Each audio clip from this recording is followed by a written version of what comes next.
I have tons of exclusive details to share about the Cars themed expansion coming to Frontierland in Magic Kingdom, and I'm going to share them all with you in today's video. So if you've been asking yourself questions like, is this new expansion really worth getting rid of classics we all know and love, such as Tom Sawyer Island, the Liberty Square Riverboat, and the Rivers of America, or if you've been asking yourself questions like, are the Disney Imagineers really taking this project seriously? It is Magic Kingdom after all. How is the Cars theming going to fit into Frontierland? or if you've been wondering If the Imagineers are really going to be paying attention to those small details that make Disney Disney, the storytelling elements, the sight lines, all the details we know and love, then this video is for you.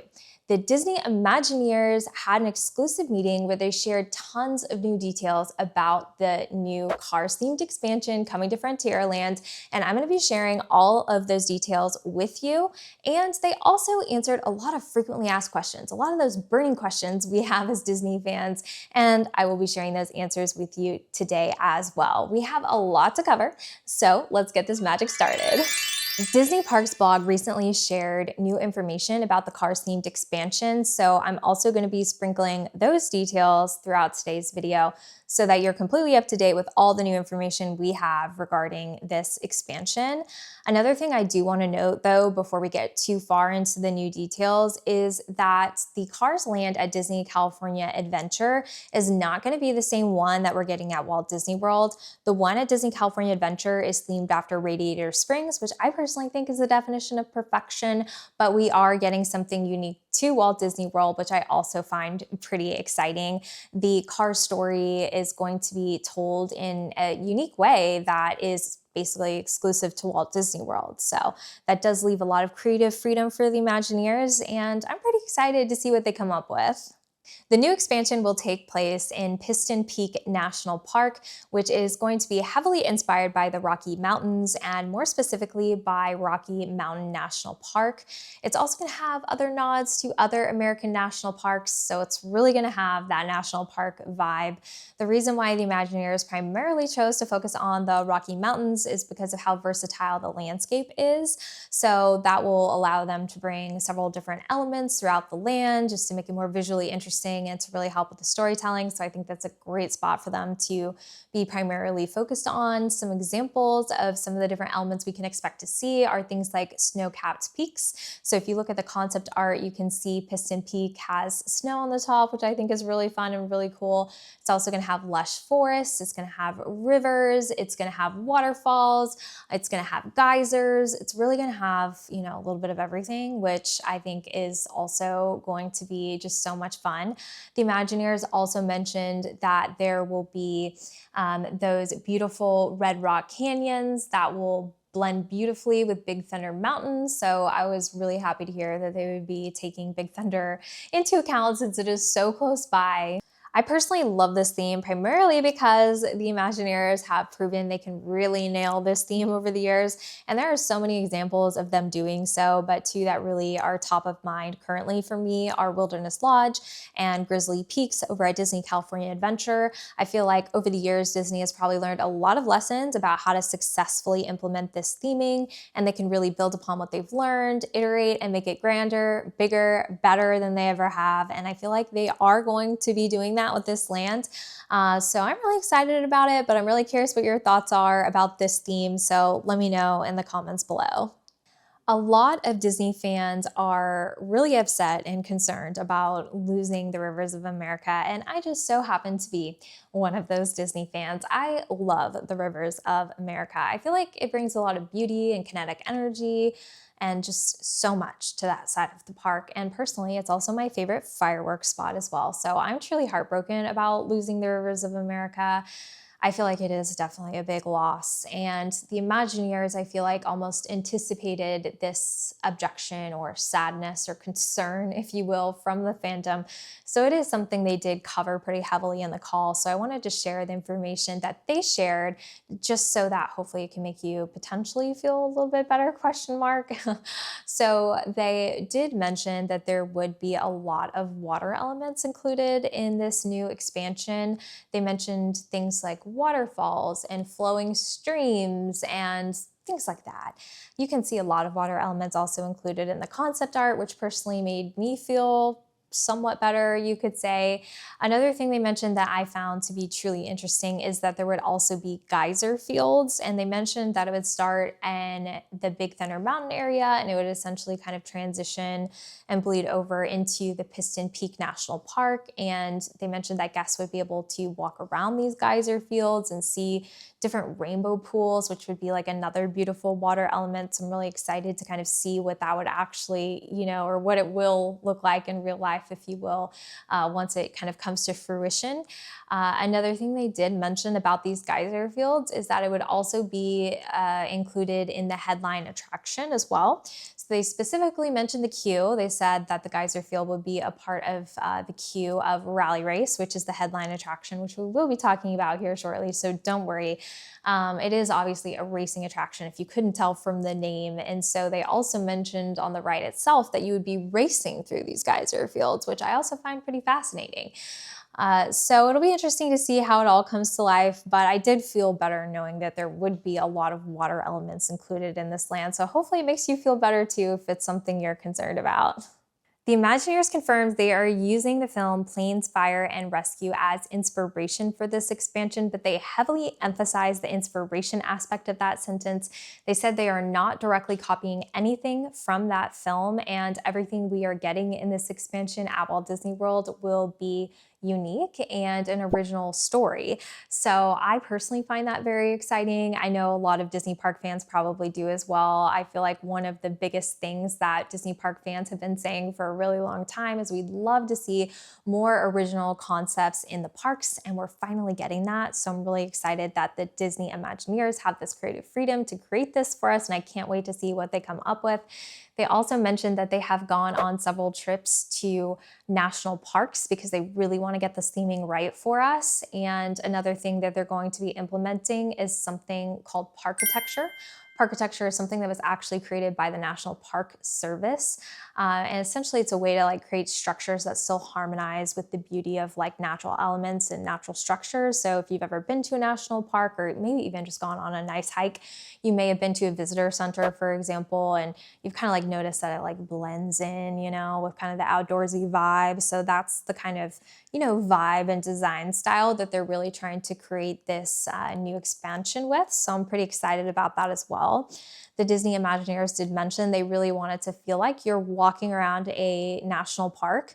But once you look closer, you may notice some small details that point out that this national park was made by cars for cars. So that part I really found really cute as well. And they actually named this architecture, and I think that is adorable. They shared some examples of some of the architecture we can expect to find throughout this expansion. So one example they gave was a tailpipe-shaped chimney, for example, or windows on buildings that are lower to the ground, because obviously, cars are shorter than us humans, and so they need to be able to see in and out of the building. So the windows will be much lower for them. Another example they shared was roof vents shaped like engine superchargers. So there's going to be a lot of small details to really appreciate, and I'm someone who loves the small details. And if you are too, I think you're really going to like this expansion because there's going to be a lot of stuff for us to notice, and I feel like it's going to be an expansion that you can kind of walk around time and time again and notice other small details that maybe you didn't notice before.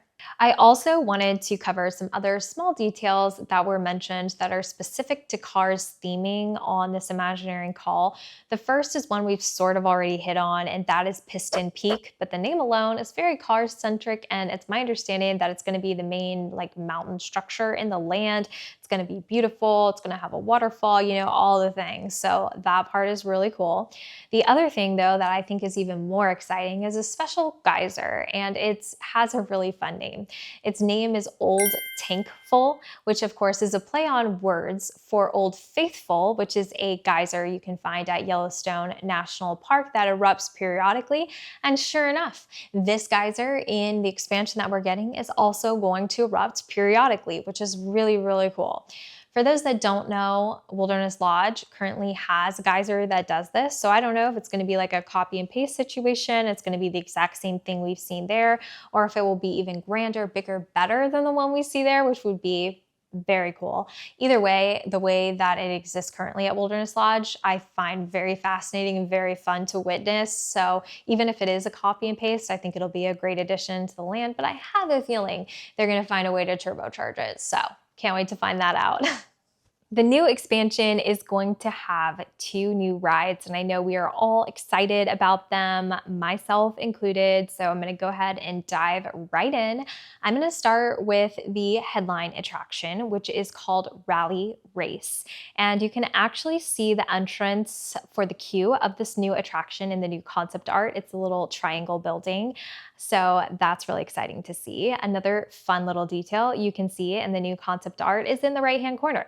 You might notice there is a new character for us to meet. And of course, this character has a name, and in true Disney fashion, it is long and hard to remember at times, but I did practice multiple times before filming this, so hopefully I'll get it right for you. His name is Ranger J. Audubon Woodlore. Yay! And he is going to be the central character for Piston Peak National Park. Also a mouthful, but I like the way it kind of flows, you know? Anyway, he is not necessarily a new character though, so this part is interesting. He is the same character that can be found in some animated shorts from the 1950s, had the same name back then, was also a park ranger. The camp counselor is Ranger J. Audubon Woodlore, a rugged outdoors man who knows nature like a book. In fact, he wrote the book. It's called Ranger Woodlore's Nature Guide. Right now, he's about to enroll 3 newcomers to his camp. So, let's get over there and listen in. And so Disney Imagineering decided to take that character and kind of continue to iterate on him with the same personality and the same essence, if you will, and bring him into modern day. So it is kind of nice that he kind of gets to live on. I think that's a really fun detail. One big change, though, as you can obviously see in the concept art, is that they turned him from a human into a car. So that part is different. The car itself, though, is kind of modeled after a traditional park ranger truck. So I kind of like that they did that. They also gave him a little park ranger hat, which is super cute, and a little badge, if you will. And if you look at the original character, you will notice some similarities, like the eyes and the smile are the same. And again, the personality is the same. So I feel like the Imagineers have already done a really good job kind of translating him from human form into car form, if you will. The biggest thing, though, about this character is he is going to be an animatronic in the pre-show for Rally Race. He's going to be full-sized, and the Imagineers did mention like a comparison of Tow Mater in Radiator Springs Racers, so I think it's going to be really cool, really big, and it's going to be really lifelike, so that part sounds like it's going to be a lot of fun. And his role in the pre-show is going to be to explain the lore behind Piston Peak National Park and explain to us why we are there racing. So he's going to play pretty big part, it sounds like, in the pre-show and potentially in the attraction itself as well. As far as his personality is concerned, again, they did say it's the same as the original, but if you're like me, you probably haven't seen those 1950 shorts. And so they did give us some modern day comparisons, and they did compare his personality to Mr. Ray from Finding Nemo or a Jungle Cruise skipper. So they said he's going to be humorous, but also heartfelt. So I felt like that was interesting as well. It seems like a pretty good mix as far as his personality is concerned. This attraction is going to be fast-paced, and it will have outdoor elements to it, which is not a new concept in Florida, but is never really ideal because you have to contend with the weather, and when it rains or there's bad weather, the attraction is obviously going to have downtime. So that's something we can expect from this attraction. On this ride, we are going to join other characters from the Cars universe in an all-terrain adventure across Piston Peak National Park. We will be off-roading through forests, geysers, and other rugged terrain. We'll navigate things like mud flaps and towering cliffs, lush pine forests, and of course, the roaring waterfall of Piston Peak. We are also going to be weaving and taking sharp turns through natural rock formations and the geyser field itself. The objective is to clock the fastest lap in the West. Imagineering said it will have competition, comedy, and of course, classic Disney thrill ride energy, which we all love. They also mentioned the finale scene will deliver both laughs and feels in true Pixar fashion. This ride sounds like it's going to be a blast, but honestly, I have a hard time with the description because it sounds so similar to Radiator Springs Racers at Disney California Adventure. And I'm not really sure how it's going to be different. I mean, definitely will have a different story, but will anything else about it be different? I don't necessarily think it's a bad thing, by the way, if it ends up essentially being the same kind of like ride mechanism and style with a different story, because it is so much fun. But the way that Disney Imagineering has been kind of harping on the fact that it's going to be so different makes me think I'm missing something. But I don't know. Tell me what you think in the comments, especially if you've experienced Radiator Springs Racers. Does it sound like it's going to be kind of like the same thing to you with a different story, or what are you thinking? I mean, it won't be long till we find out, and I'm still very excited about the attraction, but I am confused as we find out more information because it sounds like basically the same thing. The second attraction, also known as ride, that will be found in this expansion will be what Disney refers to as a family fun ride, meaning it will be perfect for all ages. We don't know a lot of information about this ride yet, but we did get a couple of little details for us to kind of sit and chew on, if you will, and think about. Disney said that the queue for this attraction will take place in the Rangers headquarters, and this will set the stage for more storytelling about Piston Peak National Park. So I'm a big fan of those details, so I like where we're going here, but very curious what they end up coming up with for the family fun ride. Some other concerns I hear from longtime Disney fans, like myself, have to do with sightlines and sound. It's something that old school Imagineering really took into account, and to a lot of fans makes the Disney difference in terms of even like the smallest details Disney pays attention to them. And some of the newer projects, you know, some fans have felt like sightlines and sound protection and barriers haven't really been taken into account as much. And they're curious if this new project, things like sightlines and sound, if they'll be taken into consideration. So for example, can you see the new Cars attraction from Haunted Mansion or from Liberty Square? And will it take you out of that theming, or will you be able to hear it from any of these areas or even other areas of Frontierland? And the Imagineers did address these concerns, and so I want to obviously share that information with you. As far as sightlines are concerned, they did say you would be able to see one small thing from Liberty Square. They said the only way you'll be able to see it, though, is if you were on the edge of the Liberty Boat dock, which I find fascinating because they did confirm that they are not demolishing the structure that houses the dock for the riverboat, even though obviously the riverboat is going and the water is going. They're not demolishing the dock though. And so they said if you're on the edge of the dock, you would be able to see one small thing, and that is a cascading waterfall. But from everywhere else in Liberty Square, you would not be able to see anything from the expansion. So I feel like that's pretty good news. And then as far as the sound is concerned, they did say they're using sound dampening technologies in the ride and in other areas in the expansion.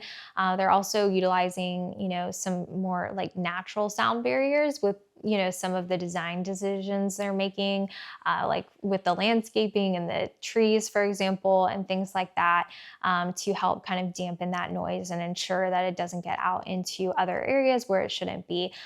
So overall, I felt like their answer was pretty good news. It sounds like they are taking things like sound, bleed, and sightlines seriously for this project. And they are trying to, you know, keep the other areas that shouldn't have these things like pure, if you will. And so you can stay immersed into the original stories of things like Liberty Square and Haunted Mansion, for example. So overall, I think they get a gold star. we'll see how it turns out. A common question I hear from several people is, how will the national parks theming fit in with the overall theme of Frontierland? And the Imagineers did touch on this subject, so I'd like to share what they said with all of us, with all of you. They said the theming of Frontierland has never been about the Wild West, although that is a common misconception about Frontierland. From all the way back to the Walt Disney days, the theming has actually been about the American wilderness. So they feel like this theming actually fits perfectly with the original vision of Frontierland. They also confirmed that Frontierland is not being renamed or rebranded. They said that this section of the park might have a sub-name. So for example, it might go by something like Piston Peak. But they said that's not unusual at Disney World, and they gave the example of Storybook Circus. It has its own name, you kind of see it when you're like walking in, you know, on the sign and everything like that, but technically it's in Fantasyland, and that's the land it's in. So similarly, that's probably how Piston Peak will be set up in Frontierland. Overall, I am very excited about the new information that we received from Disney Parks blog and from the Imagineers. It really sounds like they are paying attention to details that Disney fans truly do care about, and I feel like that goes a really long way. I'm also really excited that a lot of this expansion is going to be made up of original concepts, so original characters, original storylines, original attractions. I feel like it's really going to give the Imagineers a lot of creative freedom that they probably haven't had in a long time, and it's going to kind of give them a roadway or a road map to be able to give us a really great product at the end of the day. And I'm really excited to see what creative ideas they come up with and all the little details that are going to be a part of this land that just make it so unique and special. So overall, I feel like I am very excited for what's to come. It's always hard to say goodbye to classics, especially if you have nostalgia, which I definitely do for some of the things that are going away, but I'm also very excited about the future and what's to come.